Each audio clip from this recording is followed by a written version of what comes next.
মানুষের ভালোবাসা দেখতেও ভালো লাগে। ভালোবাসা সত্যিই সুন্দর, তবে আমার মনে হয় ভালোবাসা গোপনেই বেশি সুন্দর। আপনি এটাকে যত কম প্রকাশিত করবেন ততই ভালোবাসার গভীরতা বৃদ্ধি পাবে। আর ভালোবাসা কখনো শেষ হয় না, বেঁচে থাকে চিরকাল। কখনো গল্প হয়ে, কখনো কবিতা হয়ে, আবার কখনো স্মৃতি হয়ে। আর ভালোবাসা মানেই শুধু প্রিয় মানুষটির কাছাকাছি থাকা নয়, বরং দূরত্বেও হৃদয় বন্ধন অটুট রাখা। ভালোবাসার গভীরতায় থাকে বিশ্বাস, শ্রদ্ধা আর আত্মত্যাগ। ছোট ছোট এই মুহূর্তগুলোই ভালোবাসাকে অসীম করে তোলে। ভালোবাসার এই দিনে সবাইকে ভালোবাসা জানিয়ে শুরু করছি আজকের ভিডিওটি।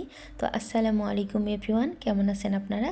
তো সবার মতো আমরাও বেরিয়ে পড়ছি ভালোবাসা দিবস উপলক্ষে একটু ঘোরাঘুরি করতে। আর আমার সাথে ছিল আমার দুষ্ট মিষ্টি মেয়ে আর আমার একমাত্র ননদ। আর আমরা কিন্তু হেঁটে হেঁটে যাচ্ছিলাম, কারণ পার্কটি আমার বাসার খুব কাছে অবস্থিত।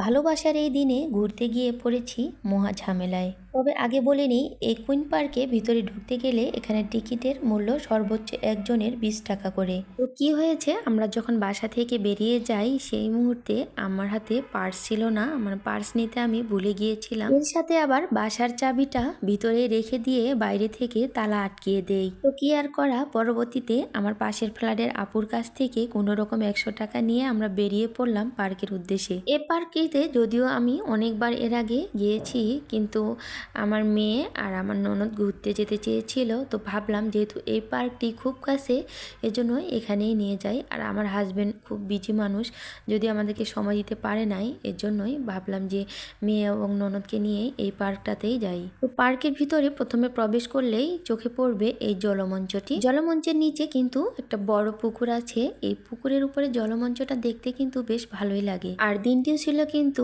ভ্যালেন্টাইনের দিন। আমরা কিন্তু সেই উপলক্ষে যাইনি বলতে গেলে, গিয়েছিলাম এর জন্যই কারণ আমার বাসায় আমার ননদ আসার পর থেকেই এত ব্যস্ত ছিলাম, ওকে আর কোথাও নিয়ে যাওয়া হয় নাই। তো আমার মেয়ে এবং আমার ননদ রিকোয়েস্ট করছে যে আমাদেরকে আজকেই ঘুরতে নিয়ে যাবে, আর সেজন্যই ওদেরকে নিয়ে চলে আসছি এই পার্কে ঘুরতে। আপনারা চাইলে কিন্তু আসতে পারেন এই কুইন পার্কে ঘুরতে। শুধু যে বড়দের জন্য এই পার্কটি তা কিন্তু নয়, এখানে কিন্তু বাচ্চাদের জন্য খেলার জন্য অনেক ধরনের রাইড আছে। আর এই নৌকা দোলনাটাতে ছোট বড় কিন্তু সবাই উঠতে পারে। তবে আমার মেয়ের একটু কষ্ট হচ্ছে, সে বলছিল যে আম্মু আমি যেই রাইডগুলোতে উঠতে চাই সেগুলোতে আমাকে আর নিচ্ছে না, আমি কি খুব বড় হয়ে গেছি? তো এরপরে আমরা চলে আসলাম একটু ফুল বাগান দেখতে। আর এইদিকে দেখেন এই ফুলগুলো এত এত ভালো লাগতেছিল দেখতে, আর বিশেষ করে সন্ধ্যাও হয়ে গিয়েছে। আমার মেয়েটা কিন্তু ফুল খুব ভালোবাসে, আর ও ঘুরে ঘুরে দেখতেছিল ফুলগুলো, আর ফুলগুলোকে স্পর্শ করে তাদের সুবাস নিচ্ছিল যে কোনটা কেমন। মেয়ে আর ননদ তো ছবি তোলা নিয়ে ব্যস্ত, আর আমি এদিকে একা একা ঘুরে ঘুরে দেখতেছিলাম। ভালোবাসা বুঝি এমনই হয়, প্রিয় মানুষটাকে একটু কাছে পাওয়া এবং তার সাথে কাটানো কিছু সুন্দর মুহূর্ত।